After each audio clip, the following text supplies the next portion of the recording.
I'm Joe Katchever. I am the founder and owner and brewmaster at the Pearl Street Brewery. My dad and I are partners in the Pearl Street Brewery. We've always been 50-50 partners.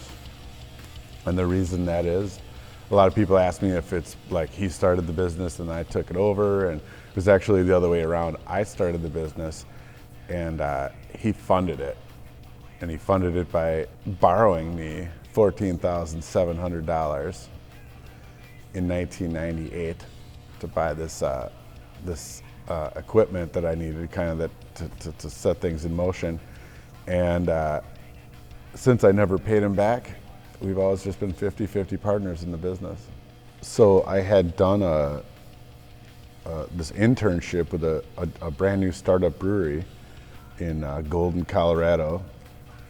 And then I moved on from that internship to another brewery where I worked for a few years. And during that time, I got a call, and somebody told me that the brewery I had worked for was actually going out of business. They were going belly up. And so I called them up. I was like, "Say it isn't so," you know? And sure enough, they were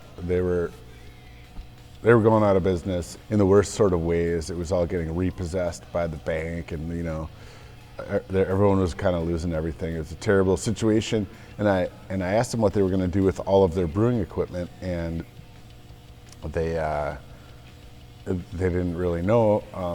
So I ended up buying all of their brewery equipment from them. It was a 7-barrel system, so brew kettle, mash tun, all the fermenters and everything.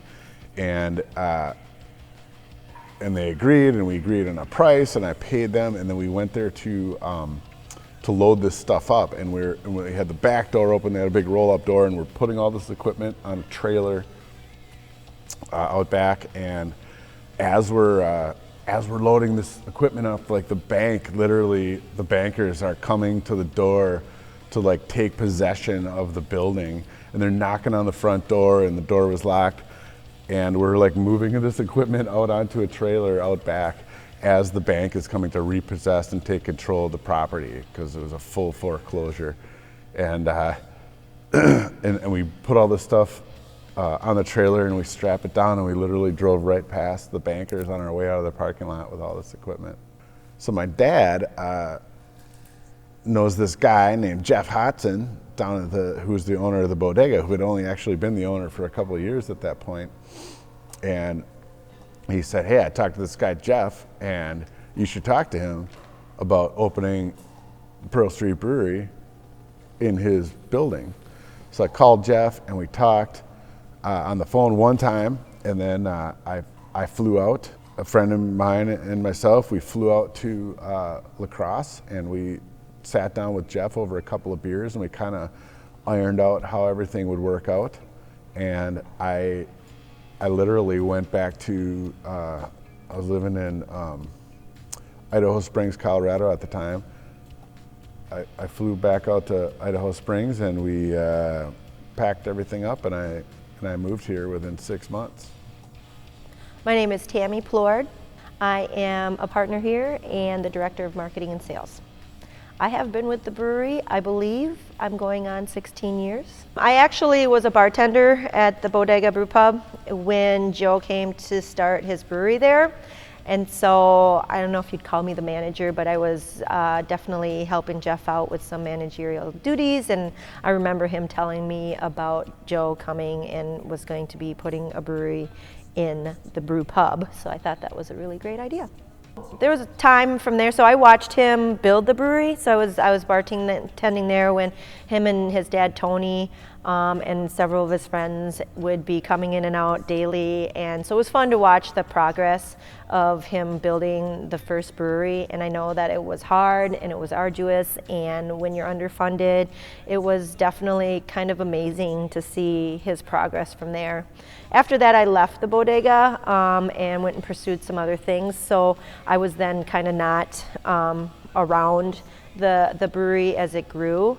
I actually started my own enterprise, a small restaurant downtown that I did for a couple years. And so we didn't really connect until he had been maybe 4 or 5 years into his venture. So then when we reconnected, it was around the time where my restaurant ultimately had closed. I was actually undergoing bankruptcy. It was kind of a big process for me. And so I found myself without a job, and we were kind of together personally, and then we got together professionally, I guess I like to say. So I just kind of started helping him doing the beer route, because at that point it was just him. He was doing everything. So when I first applied for the license I needed to open a brewery in downtown La Crosse on 4th and Pearl Streets, it was completely shut down by the city council. Their concept of a brewery was the G. Heileman Brewing Company, a 1 million barrel brewery that was 6 blocks long. So they said, well, you can't have that in downtown La Crosse. So they rejected it, and everyone thumbs downed it, except for I had a couple supporters. John Satori was our alderman from the downtown district, and he tore into those people and said, why can't this guy do this? Why are you standing in his way? And also the mayor at the time, John Mettinger, was a supporter of the brewery and thought it was a great idea, and he kind of went to bat for me and for Pearl Street Brewery, and it took 3 or 4 sessions, so 3 or 4 months of cycles of the city council meeting before we actually got approved, because people just didn't understand what we were doing in 1998 when there was no craft breweries around here. As we got closer to the finish line, we had more and more people involved, and this was like nobody was getting paid. This was straight up people just helping out because they thought it was a cool idea, and there was no money to pay myself, let alone anyone else. And by the time the brewery actually opened, there were so many people involved in it. You know, Fazy's made the food, Babs Steers made the stew. We had this downtown brown stew that she made. That was her specialty, and you know, she had a really good recipe, and she made that, and like everyone chipped in throughout the neighborhood, throughout the downtown neighborhood. A lot of people were involved in the grand opening party, and it was really the community coming together and supporting this before it even opened, before anyone had any concept of what it was going to be, that really kind of set things off. And I think it sort of set the tone for Pearl Street Brewery, you know, as a brewery that's like heavily involved in the community and heavily entrenched. And we're kind of all in it together with the people of La Crosse. That was really shown to me right out of the gates before we even opened the brewery in '99. So after 5 years, it was figure out what to do next time. And so it was either go big or move to another place and keep doing the same thing. And I thought, let's go big. You know, let's take this to the next level. There's a lot of bars and restaurants that wanted our beer that couldn't get it. So my dad and I spent like a year looking at all of these buildings, and it almost became a hobby. It was like even if buildings weren't for sale, we wanted to go check them out. So we crawled around all kinds of buildings, starting in downtown La Crosse, and kind of making our way out to other parts of town. And we even looked at the old creamery building in Coon Valley as a potential home for the new brewery. And that was a cool, really old, cool building right there on Main Street. But ultimately we wanted to be in La Crosse, preferably downtown. And we ended up finding the old rubber mills building. So for the next year, my buddy Cliff and Tami and I built this brewery from an old footwear building. So they had footwear left town, and they left this big building with all this equipment in it. And they had an auction, and people came and took what they wanted, and they just left everything else behind. And so there was this random equipment and parts of stuff laying around, and really we walked into 100+ years of history when we walked into the footwear building, because all this stuff was still here. People, had written things on the wall that maybe it was up there for 50 years, and the spot on the floor, somebody stood there every day for their entire career and like made shoes and made boots. And we walked into this building, we really walked into a big piece of La Crosse's history.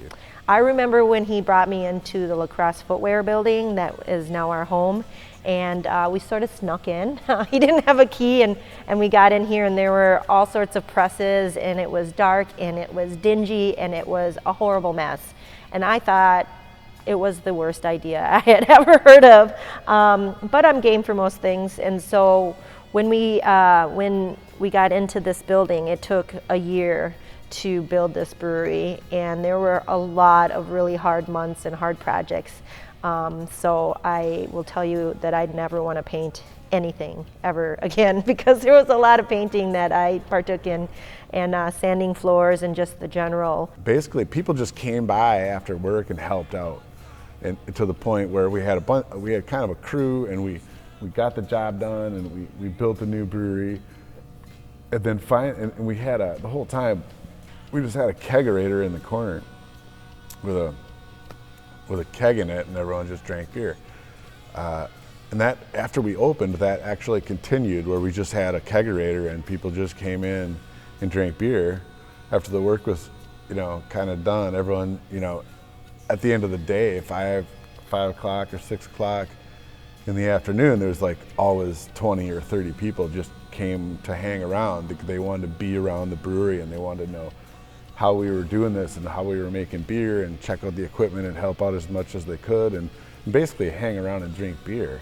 And after a while, after like 6 or 8 months of that, I remember our friend Lynn was like, you should put a tip jar out or something, because we all keep coming and drinking beers with you guys. And so that's kind of the formulation of the tasting room.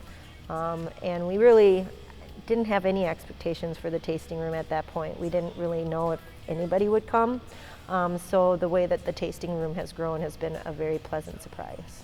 So if we were going to do a tap room, we decided let's do it right. And Marshall Hayes, a North Sider here in La Crosse, is a good friend of mine, and he was involved in the brewery at that time, and he helped build the bar where it sits right now. And his dad came in one time, and his dad's this old carpenter dude, and he came in and said, "Why don't you make it curved?"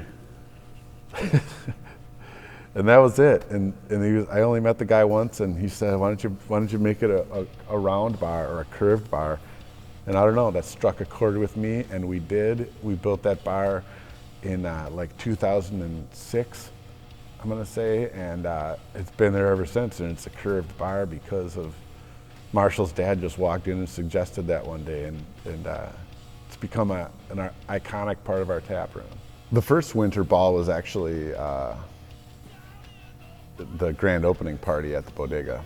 There's a lot of anticipation built up, and the TV people were there, and the newspaper folks, and the mayor was there. He tapped the first keg of Pearl Street beer in front of all the cameras and stuff.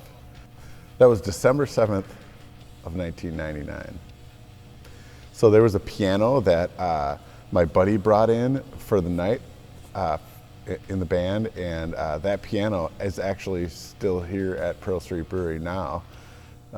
There's a couple of hammers that were broken off that night because it was a pretty wild party, but it got fixed, and it's sitting in the tap room right now, same piano. The winter ball is just a chance for us to get together and celebrate another kick-ass year and drink beer and have a good time.